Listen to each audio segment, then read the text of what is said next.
Okay so अस्सलाम वालेकुम students, जैसे कि हम ब्रेस्ट सर्जरी को डिस्कस कर रहे थे तो आज हमने काफ़ी ज़्यादा एक नॉर्मल सा टॉपिक डिस्कस करना है। इसमें से एक आध एमसीक्यू या एक आध कॉन्सेप्ट आपका टेस्ट किया जा सकता है, that is basically disease of the nipple.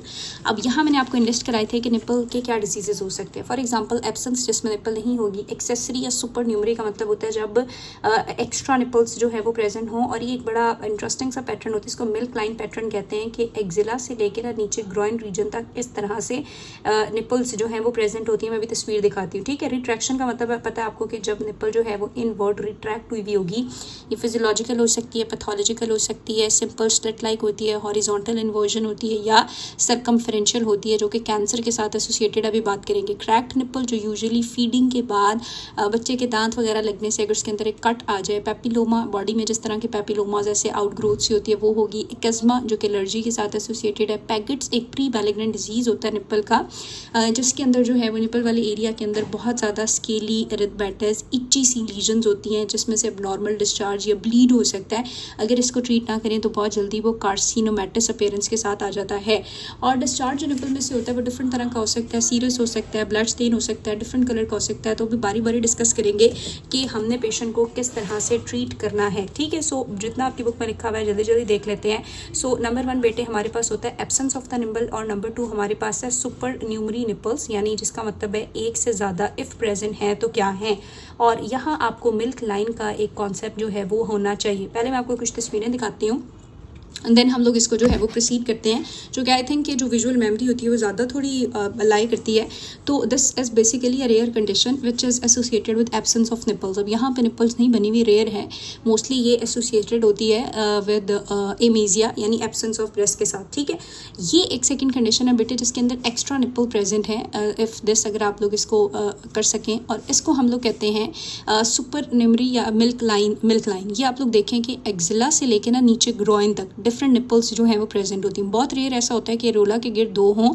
अगर एसेसरी या सुपर न्यूमरी निपल्स होनी है तो वो इस तरह से मिल्क लाइन की फॉर्म में ही प्रेजेंट होंगी, ठीक है। So this is milk line, ठीक है, okay.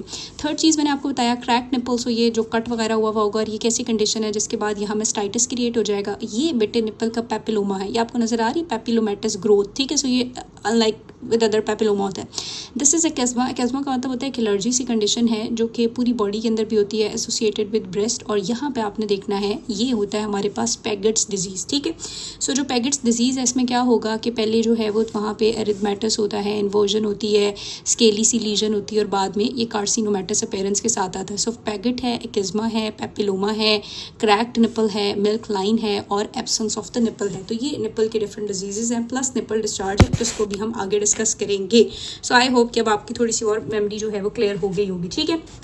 Okay, so absence of nipple के अंदर हमने यही बात करना है कि निपल जो है वो ज़ाहिर एब्सेंट होती हैं। वैसे ये एक रेयर कंडीशन है और मोस्टली ये एसोसिएटेड होती है इमेजिया के साथ, यानी एब्सेंस ऑफ ब्रेस्ट के साथ। सुपर न्यूमरी का मतलब होता है जब एक्स्ट्रा निपल्स जो हैं वो प्रेजेंट होंगी और एक्स्ट्रा एरियोलर एरिया में, रेयरली ही वो एरियोला वाले एरिया में होती हैं। और ये मैंने आपको बता दिया कि अगर प्रेजेंट होंगी तो ये एक्सटेंड कर रही होती हैं एंटीरियर एक्सिलरी फोल्ड से लेके ग्रॉइन रीजन तक, और जब ग्रॉइन रीजन तक ये करती हैं तो इसको हम लोग क्या कहते हैं, इसको बेटे हम मिल्क लाइन कहते हैं। लेकिन अगेन ये भी एक रेयर कंडीशन है, इतनी ज़्यादा कॉमन नहीं है। नाउ थर्ड चीज़ की बात करते हैं जो कि इंपॉर्टेंट है, विच इज़ निपल रिट्रैक्शन, सही है। सो रिट्रैक्शन के बारे में आपने 2 बातें याद रखनी है बेटे, कि जो निपल रिट्रैक्शन है ये फिजियोलॉजिकल भी होती है और पैथोलॉजिकल भी होती है, ठीक है। फिजियोलॉजिकल मोस्टली प्यूबर्टी वाले टाइम पे ऐसे हो सकता है कि निपल रिट्रैक्शन हो जाए और वो नॉर्मल होती है, लेकिन ज़ाहिर है वो थोड़ा बहुत प्रॉब्लम करेगी। क्या प्रॉब्लम करेगी अभी हम बात करते हैं। सो निपल रिट्रैक्शन जो है वो क्या हो सकती है, फिजियोलॉजिकल हो सकती है, और फिजियोलॉजिकल जब होती है तो वो मोस्टली प्यूबर्टी वाले लेवल पे देखी जा सकती है, या लेटर इन लाइफ भी देखी जा सकती है। यूनिलेटरल होती है 25% में, ये बायलेटरल भी हो सकती है। इफ़ फिजियोलॉजिकल निपल रिट्रैक्शन है तो भी ये कुछ मसले करेगी, कुछ कॉम्प्लिकेशंस कॉज करेगी। क्या कॉम्प्लिकेशन कॉज करती है, ये कॉम्प्लिकेशन कॉज करती है नंबर 1 कि ज़ाहिर है जब वो इन्वर्ट हुई हुई होगी, ठीक है, जब वो इन्वर्ट हुई हुई होगी तो उस टाइम जो ब्रेस्ट फीड कराना है वो बहुत ज़्यादा मुश्किल हो जाएगा मदर के लिए, एक चीज़। नंबर 2 ये हो सकता है कि अगर निपल नॉर्मली यूँ होती है और वो रिट्रैक्ट हो जाएगी ऐसे करके, तो उसकी रिट्रैक्शन की वजह से सिक्रीशंस जो हैं बेटे उनकी क्या हो सकती है, रिटेंशन हो सकती है। इफ़ सिक्रीशंस की रिटेंशन रिटेंशंस होंगी तो उन रिटेंशन के अंदर क्या स्टार्ट हो सकता है, लेटर ऑन इन्फेक्शन स्टार्ट हो सकता है। अब वो कहता है कि ये जो फिजियोलॉजिकल निपल रिट्रैक्शन है ये क्यों होती है, तो मोस्टली ये प्यूबर्टी पे हो जाती है या ड्यूरिंग प्रेगनेंसी भी हो जाती है। इसकी एग्जैक्ट एटियोलॉजी अननोन है, हमें नहीं पता ये क्यों होती है, लेकिन अगर ये जो है वो प्यूबर्टी पे या आहिस्ता आहिस्ता डेवलप हुई है तो यूजुअली ये बिनाइन होती है और इसका पैटर्न क्या होता है, हॉरिजॉन्टल इन्वर्जन। ठीक है, सो हॉरिजॉन्टल इन्वर्जन होती है and usually it is benign, जो ग्रेजुअली डेवलप हुई है प्यूबर्टी पे अंडर हार्मोनल इन्फ्लुएंस या ड्यूरिंग प्रेगनेंसी। नंबर 2 हमारे पास आती है पैथोलॉजिकल। पैथोलॉजिकल वो होती है जो सडन डेवलप हुई है, न्यूअर ऑनसेट होता है। तो ये जो सडन डेवलप होती है, न्यूअर ऑनसेट होता है इसका, ये थोड़ी सी अलार्मिंग कंडीशन होती है। और अब इसकी शेप्स फर्दर 2 तरह की हो सकती हैं। एक होती है स्लिट लाइट इन्वर्जन, ऐसे स्लिट लाइट जो है ना, स्लिट लाइक जो है वो इन्वर्जन हुई हुई होगी। ठीक है, so if slit like inversion होगी तो फिर क्या है। और नंबर 2 हमारे पास होती है सरकमफेरेंशियल, यानी होल सर्कल जो है वो क्या हुआ, अगर आप पिक्चर देखें गूगल पे तो आपको मिल जाएंगी, होल सर्कल जो है वो इन्वर्ट हुआ होगा। सो सरकमफेरेंशियल इन्वर्जन होती है। जो स्लिट लाइक इन्वर्जन है वो मोस्टली एसोसिएटेड होती है डक्ट एक्टीजिया के साथ। किसके साथ, डक्ट एक्टीजिया। डक्ट एक्टीजिया क्या है कि जब आपकी ये जो मिल्क डक्ट है वो डायलेट हुई होती है, या पेरीडक्टल मेस्टाइटिस के साथ जब डक्ट के इर्द गिर्द क्या हुआ होगा, इन्फेक्शन हुआ होगा, या आगे चल के अभी पढ़ते हैं। ठीक है, जबकि जो सरकमफेरेंशियल इन्वर्जन है ये मोस्टली एसोसिएटेड होती है with carcinoma.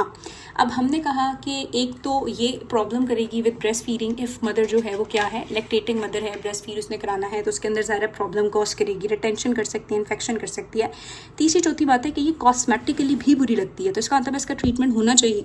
Now treatment plan की अगर हम बात करेंगे तो निपल इन्वर्जन का क्या ट्रीटमेंट है, मोस्टली वो कह रहे हैं कि इसका ट्रीटमेंट जो है वो अननेसेसरी होता है, अनलेस और अनटिल पेशेंट ना चाहती हो तो अननेसेसरी होता है, ज़रूरत नहीं होती, क्योंकि ये स्पॉन्टेनियसली खुद ब खुद रिजॉल्व हो जाती है। लेकिन अगर ये खुद ब खुद रिजॉल्व नहीं हो रही तो नेक्स्ट ऑप्शन हमारे पास ये होती है कि हम इसकी क्या कर सकते हैं, मैकेनिकल सक्शन कर सकते हैं, यानी सक्शन मशीन्स होती हैं उनके थ्रू अगर ये इन्वर्ट हुई, वैसे प्रेशर दिया जाता है तो ये ज़ाहिर बाहर आ जाती है। ठीक है, सो मैकेनिकल सक्शन की जा सकती है टू इवर्ट द निपल, या अगर नहीं उससे भी बेहतर हो रहा, कॉस्मेटिकली पेशेंट ऐसा चाहता है तो फिर इसकी इन्वर्जन सर्जरीज भी की जा सकती हैं फॉर कॉस्मेटिक रीजंस। ठीक है, और लेकिन इसमें ये मसला होता है कि ये ना हो कि अंडरलाइंग डक्ट्स डिवाइड हो जाए और थोड़ा मसला क्रिएट हो जाए। लेकिन ये 4 जो है निपल रिट्रैक्शन के ट्रीटमेंट है। ठीक है, सो यहाँ तक ये वाली डिजीज़ खत्म होगी। नेक्स्ट चीज़ हमारे पास है क्रैक्ड निपल। सो वो भी आपको दिखा दिया कि जो क्रैक निपल है वो मोस्टली जो लैक्टेटिंग मदर्स होती हैं उनके अंदर जो है ये बन जाती है, और यूजुअली इन्फेंट की वजह से, यानी जो बच्चा है उसकी वजह से बनती है,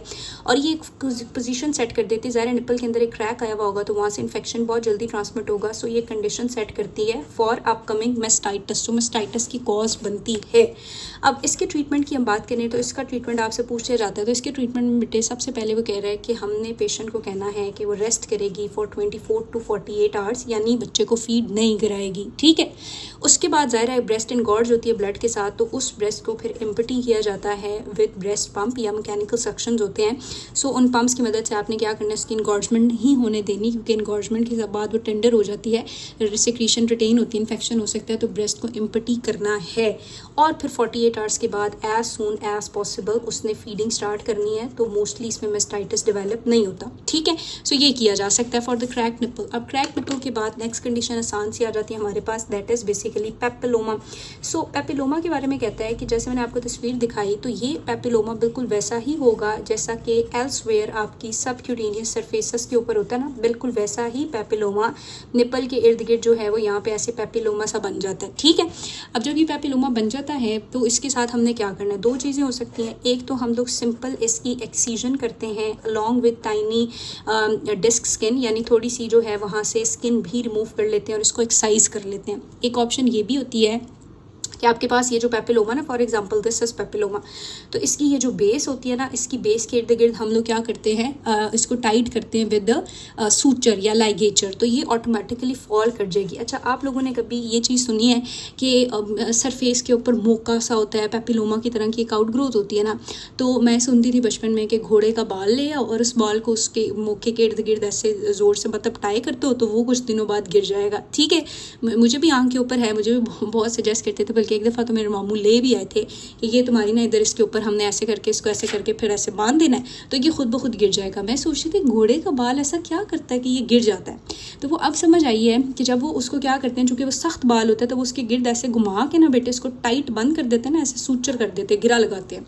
तो होता ये है कि उस पेपिलोमा या उस आउटग्रोथ की तरफ ब्लड सप्लाई रुक जाती है। ब्लड सप्लाई रुकती है ड्यू टू लाइगेचर, तो कंजेशन होती है, हाइपोक्सिया होता है, स्कीमिया होता है, उसके अंदर डेथ क्रिएट होती है और वो फॉल कर जाता है। ठीक है, तो ये चीज़ आप निप्पल के पेपिलोमा के साथ भी कर सकते हो कि इसको टाई करते हो विद द लाइगेचर। अब जब उसको टाई करोगे वो ऑटोमेटिकली फॉल कर जाएगा। सो ये दो चीज़ें जो हैं वो पेपिलोमा के साथ की जाती हैं।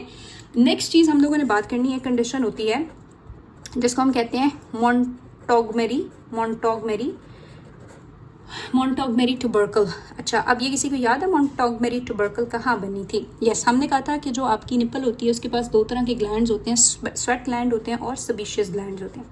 ये जो सेबेशियस ग्लैंड्स होते हैं इनकी सिक्रीशंस ड्यूरिंग प्यूबर्टी ज़्यादा हो जाती हैं क्योंकि इन्होंने निप्पल को क्या करना होता है, लुब्रिकेट करना होता है। और जब ये लार्ज हो जाती हैं तो फिर ये क्या बनती हैं, मोंटोगमेरी ट्यूबरकल बनती हैं। वहाँ तक तो बात ठीक है, लेकिन समटाइम ये होता है कि इनके अंदर से बहुत एक्सेसिव सीबम और ब्लड आना शुरू हो जाता है और इफ़ सीबम और ब्लड आएगा तो ये एक सेबेशियस सिस्ट भी बन सकती हैं। कौन? मोंटोगमेरी ट्यूबरकल। ठीक है, सो ये भी एक बिनाइन डिजीज़ के अंदर आप ऐड कर सकते हो। मतलब लास्ट टू ऑप्शंस आसान सी हैं। उन लास्ट टू ऑप्शंस में एक चीज़ जो है वो हमारे पास एक्जिमा है। सो एक्जिमा ऑफ द ब्रेस्ट हमने देख लिया कि ये एक एलर्जिक सी कंडीशन होती है जो एसोसिएटेड होगी with eczema elsewhere on the body. ठीक है, सो वो कह रहे हैं मोस्टली ये एक रेयर कंडीशन होती है तो बायलेटरल होती है और एसोसिएटेड होती है ये with eczema on the elsewhere of the body, यानी बॉडी में कहीं और ज़रूर प्रेजेंट होगा, डायरेक्टली निप्पल के ऊपर नहीं होता, इसीलिए इसको और पैगेट्स को हम डिफ्रेंशिएट करते हैं। और 0.5% हाइड्रोकॉर्टिसोन यूजुअली हम देते हैं तो पेशेंट ट्रीट हो जाता है। क्लियर? नेक्स्ट डिजीज़ जो हमारे पास होता है दैट इज़ पैगेट्स डिजीज़। ठीक है, सो पैगेट्स डिजीज़ काफ़ी ज़्यादा इंपॉर्टेंट है, इसको आपने